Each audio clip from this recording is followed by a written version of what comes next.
this series because this series speaks really to something that is really close to my heart. It really speaks to what I believe, in part, what has the potential to make us a revolutionary church. You hear us say all the time, we're revolutionizing the idea and the impact of church. And I believe that part of this series is about what that means. I also think that if you can hear and you can receive what we'll be talking about for the next 4 weeks, it can make you a revolutionary Christian. I've asked you, and I continue to ask you for the rest of the month, to invite people to church who either are one of about 3 places. Either they struggle with or don't believe in God, either they struggle with or don't believe in organized religion or Christianity, or either they struggle with or don't believe in church. And I would ask you to invite people in your life who are somewhere in that area, not only because I want them in worship, but after each worship experience, we're going to have a focus group. If you're here today and someone invited you, that group, that time won't be long, but I just want to have a conversation with you. If you go out these doors, follow the balloons. Just go to the room with the balloons, come out of these doors and follow the balloons. And I can't wait to sit and talk with you on today. We're beginning a series called Start with Love. Start with Love. And what's powerful and important about this series is the power of this series is in a lot of ways the power of starting points. Why are starting points important? Why are starting points important? Well, in a very practical sense, they're important because, and you can write this down, anytime we go anywhere, we have to start somewhere. Anytime we go anywhere, we have to start somewhere. I don't know if any of you ever had a chance to have a personal trainer, or you decided you were going to lose weight or change your body. But you know that one of the first things you do, if not the first thing you do, when you get where a personal trainer is, they analyze where you are. They make you weigh yourself. I don't know if you've ever done a body fat test where they get this thing and it pinches you in your thighs and in your love handles, and they make you put your arms out and they pinch you on your triceps. And the purpose and the point of that is a trainer knows he or she can't take you anywhere if they don't know their starting point. In life, you can't go anywhere. You cannot go anywhere without starting somewhere. That's true with our lives, metaphorically. We can't go anywhere in life. We can't project ourselves to any destination, any great destiny, any great goal without starting somewhere. Just think about the importance of starting points. Have you ever tried to give directions without knowing where the person is starting? Because you can't go anywhere without starting somewhere. In fact, if you've ever gotten directions to a party, what you'll find is oftentimes the directions will read like this. If you're coming from here, one set of directions. But if you're coming from here, there's a whole other set of directions. Because starting points are important. How many of you ever asked yourself, what is the starting point of what you believe or what you don't believe? Where do you start? Where do you begin? Because you do realize that spirituality is a faith journey. It's a good metaphor for our spiritual walk. I mean, in your spiritual life, there ought to be some desire to go from point A to point B. All of us, if you believe in afterlife, want to go to heaven. At least for many of us, that's where we ultimately end. But where do we start? What is your starting point? There is no destination without a foundation. Starting points are important. Starting points are important, one, because anytime we go anywhere, we have to start somewhere. Here's the second reason starting points are important. Starting points are important because it's a great place to know and a great place to go when you're lost. Anybody ever been lost somewhere? And at some point you stop trying to find where you're going and you go back to the place you started? Like, if I can just get back to the place I started, maybe I can find where I'm going. You didn't even know you were helping me in my sermon when you did that, but you proved the point of starting points are a great place to go when you get lost. But that's true in so many other places. So often, couples counselors, when they're dealing with a couple who feel like they're coming to the end of their rope, they don't start off by going forward. They start off by going backwards. How did you all start? How did you all get here in this place called marriage? What brought you together into this relationship? Starting points are important because they're a great place to go when you get lost. Such is the case with faith. Oftentimes, whenever I'm in a discussion about faith, one of the best places for me to clear my mind whenever I'm lost or whenever I'm in a place of mystery or whenever I'm in a place of doubt is to go back to my starting point. What is the starting point of what you believe? Where's the place you can go to whenever you get lost in faith? What is the starting point, the foundation of what you don't believe? Starting points are important. They're important because anytime we go anywhere, we have to start somewhere. They are important because whenever we get lost, they're a good place to go. It's a good place to know. This church, my theology, so to speak, my faith, has at least two starting points that speak to the same. The starting point of this church, at least biblically, is, you want to know the answer? Good, write this down because that's what I come to tell you. Matthew 22. Matthew chapter 22, verse 37 through 40. And if you're writing, write this down as well. 1 John chapter 4, verse 7 through 12. The foundation, the starting point of my faith and the starting point of my belief that God was inspiring and moving me to organize the church is really these two scriptures right here. The first scripture is Matthew 22. Matthew 22, verse 37 through 40. And it comes through what I believe is a very important conversation that Jesus is having. Jesus, in this whole chapter of Matthew, and this Matthew chapter 22 is one of the most intellectual, philosophical chapters of the entire book of Matthew. Jesus begins the first part with a parable, and then it says the Pharisees try to entrap him, and they try to entrap him intellectually, theologically, philosophically. They try to ask him a question that will get him jammed up. And the Bible says that Jesus got out of it and he won, so to speak. He won the intellectual test. I would tell you what it's about, but I want to encourage you to read it on your own this week. So if you don't have any reason to read the Bible, read Matthew 22 so you can find out what happens in that theological entrapment that the Pharisees tried. After the Pharisees tried, then it says the Sadducees come back the same day and come to Jesus, and they try to test him with some intellectual challenge about resurrection. And they go back and forth. The Bible says, of course, that Jesus wins the battle. So the Pharisees go, the Sadducees go. Then the Bible says when the Pharisees heard the Sadducees had failed, the Pharisees come back. They're sparring intellectually with Jesus. If you know anything about Pharisees, the Pharisees were lawyers of their time. But don't think about lawyers of our time, because you have to remember the law and God's law, religion and church is not divided. So those people who are lawyers, who are overseers, who are protectors of the law, are also protectors of theology. They are protectors of how people believe spiritually and what they believe about God. In the Bible we meet in verse 33, a lawyer comes to test Jesus, and he tests him with clearly what is already a difficult question in their mind. There are 613 laws that the Pharisees have to parse through, have to filter through about what is right, how to live, what to wear, how to dress, how to act, who to marry, where to live, when to marry, how to marry, who to fight, who to kill, who to keep alive.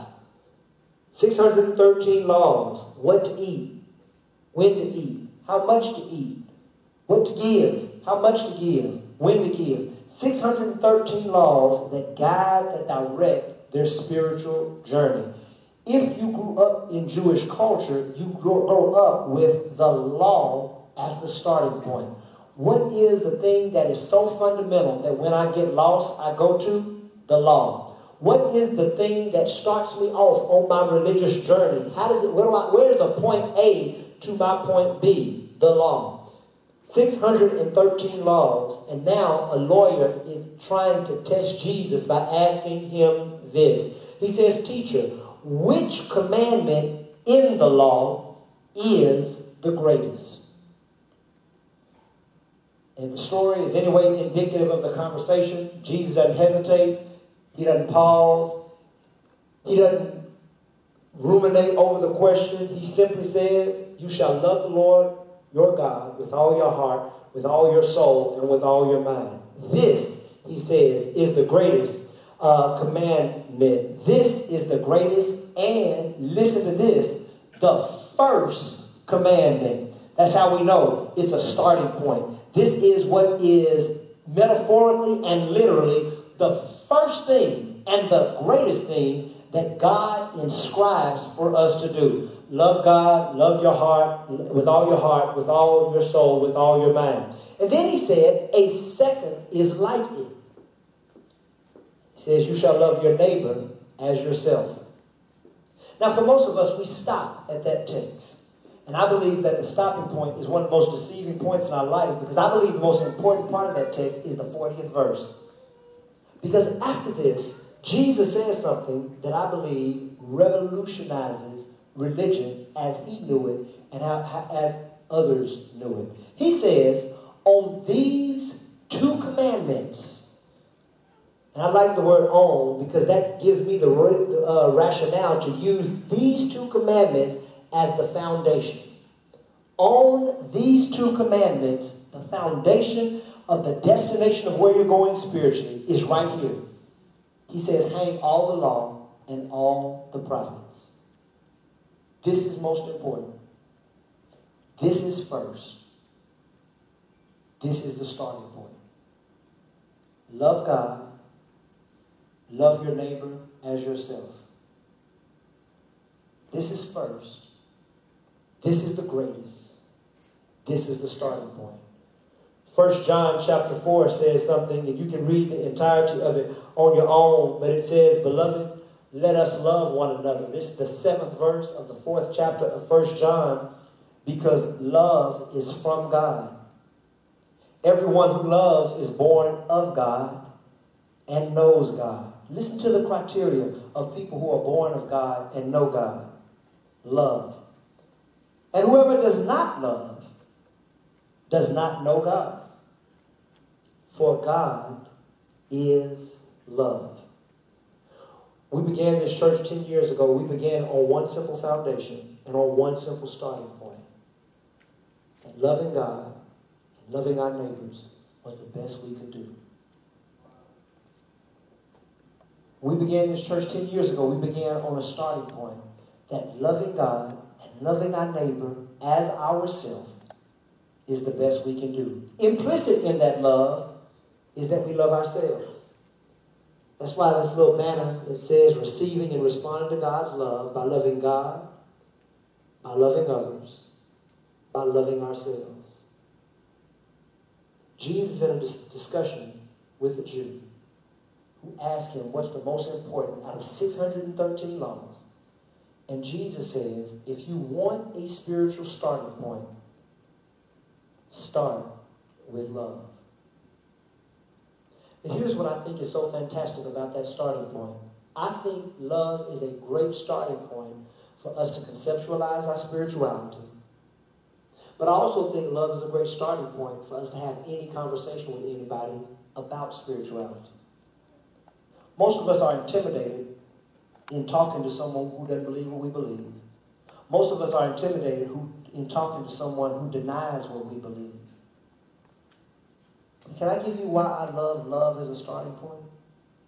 3 reasons. You can write these down.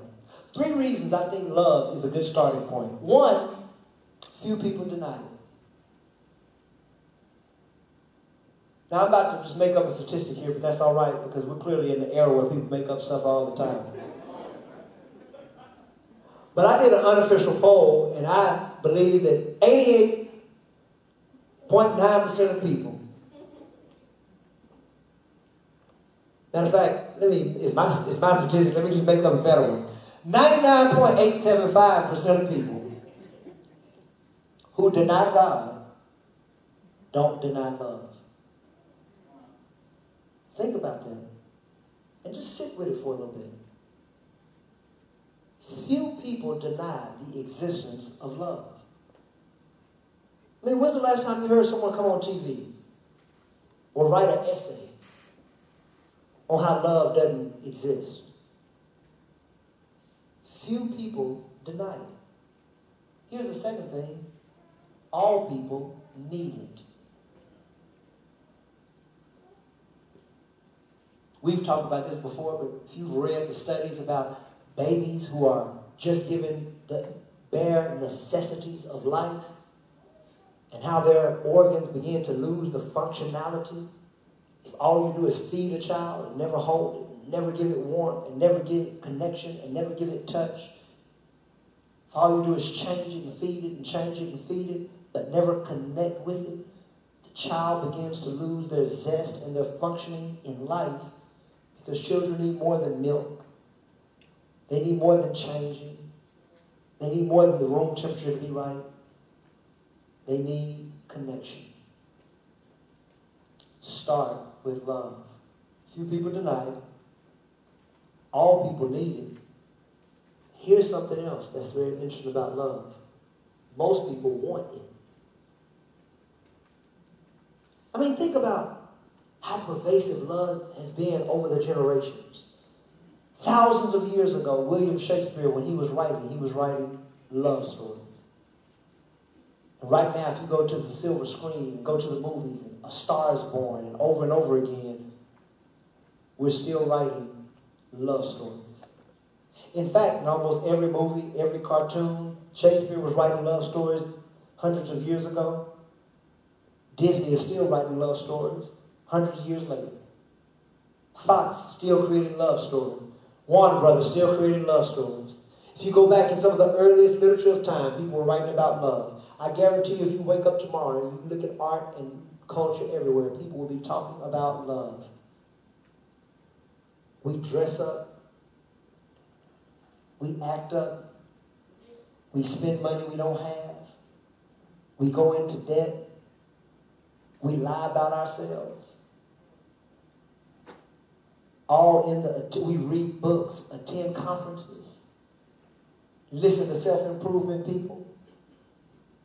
One of the biggest sections in every bookstore is the fictional love section. In fact, most fiction sections have fiction, and then they have romance. Few people deny it. All people need it. Most people want it. Here's what's interesting. In 1 John chapter 4, there's a claim made about God. God is love. Maybe you can never connect with people who don't believe in God. Not because there's an unwillingness or an inability to believe. But maybe the biggest disagreements we've been having are vocabulary disagreements. Many people who don't believe in God believe in love. The Bible at least claims God is love. And I believe that wherever we experience love, we experience God. Few people deny it. All people need it. Most people want it. I have found that love sometimes is a better connecting point than Jesus. I'm talking vocabulary. I have found that love is often a better connecting point than God. I'm not talking about ontology, being. I'm just talking about vocabulary. Because most people are more comfortable with the vocabulary of love. And what's interesting, the Bible gives you an entry point and a connecting point that you won't take because you're too busy trying to talk about Jesus as the way, the only way. Yeah. The Bible gives you a connecting point when it says God is love. In fact, Jesus had every opportunity when that person said, what's the greatest commandment? To say something about himself. But he pointed to love. Start with love. It's a very interesting and an intriguing idea that we would start with love because I believe in starting with love, we are in fact starting with God. Start with love because I believe, few people deny it, all people need it, most people want it. So the question is, why is it that if all of us have the same starting point, there are so many different religions and so many different faiths and so many different ideas and so many different types of Christians? Why are the Catholics divided from Protestants and Catholics have their own Bible and Protestants have their own Bible? And even amongst Protestants, there are Presbyterians and Episcopalians and Lutherans. And even amongst Protestants, there are Methodists, and not only just Methodists, but United Methodists and African Methodist Episcopal and Christian Methodist Episcopal and African Methodist Episcopal Zion. And then there are Baptists, but not just Baptists, but Progressive Baptists, National Baptists, Primitive Baptists, Southern Baptists. I mean, if all of us have the same starting point, why are there so many different divisions? Why are there so many different denominations? Why are there so many different religions? You can write this down because most of us don't make our spiritual choices based on where we start. Most of us make our spiritual choices based on where we finish. But I want to suggest that even though the church is like that, many of us are used to places and things that are not like that. That you are part of bodies of people all the time that don't stop being together because they finish at different points. Can I prove that to you? Raise your hand if you don't have a family.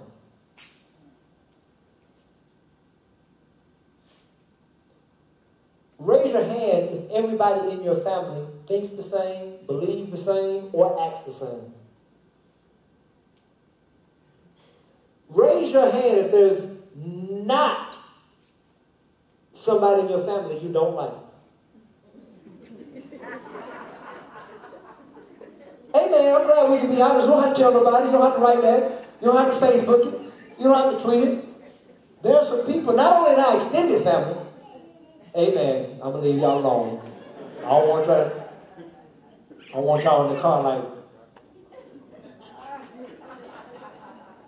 But just think for a moment. Many of us, if we have family, we know what it is to have family dinners, family breakfasts. The holidays are coming up. We'll be together with family on Thanksgiving. Some of us will be together with family on Christmas. Some of us were just together with family this summer for family reunions. And we choose to congregate. We choose to join our family. We choose to be with our family. And our ending points are not the point. Our starting points are.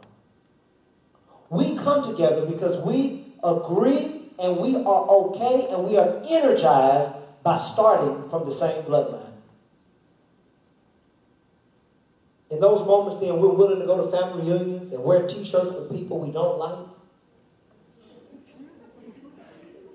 We're willing to go to family reunions and meet at the park with people, some who drink and some who don't.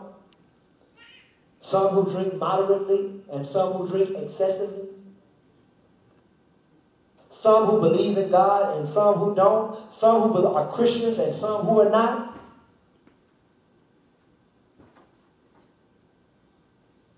All different ending points, but the same starting point. And none of our ending points keep us from family in Thanksgiving, or Christmas, or family reunions.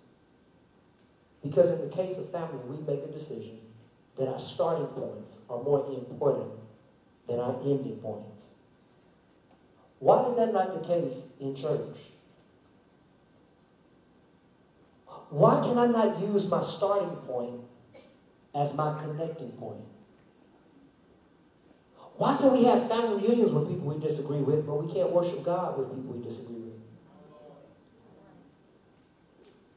Why is not my starting point my connecting point? I've got an interesting answer for you. Here's why, for most of us, the starting point cannot be the connecting point. Because most churches tell us they can. Most of us grew up in a spiritual experience or a religious environment that tells you it's not enough to start the same. You've got to finish the same. It's not enough for us to agree on God or to agree on love or to agree to Jesus. We've got to make the same conclusion about baptism. We've got to make the same conclusion about the Trinity. We've got to make the same conclusion about the Lord's Supper. Is it a sacrament or is it an ordinance? That's kind of more seminary talk. That'll probably not be much to you at all. That's very important as a seminary. There have been deep divides and fights on whether the Lord's Supper is a sacrament or an ordinance. Just to help you trivia, Baptists believe it's an ordinance. More high church or Catholics or believe it's a sacrament. We'll talk later about what the difference in that is. It's probably not much of a difference that makes the difference. But just know people have been kicked out of church. Amen. Because most churches tell us that the finish line has to be exactly like the starting line.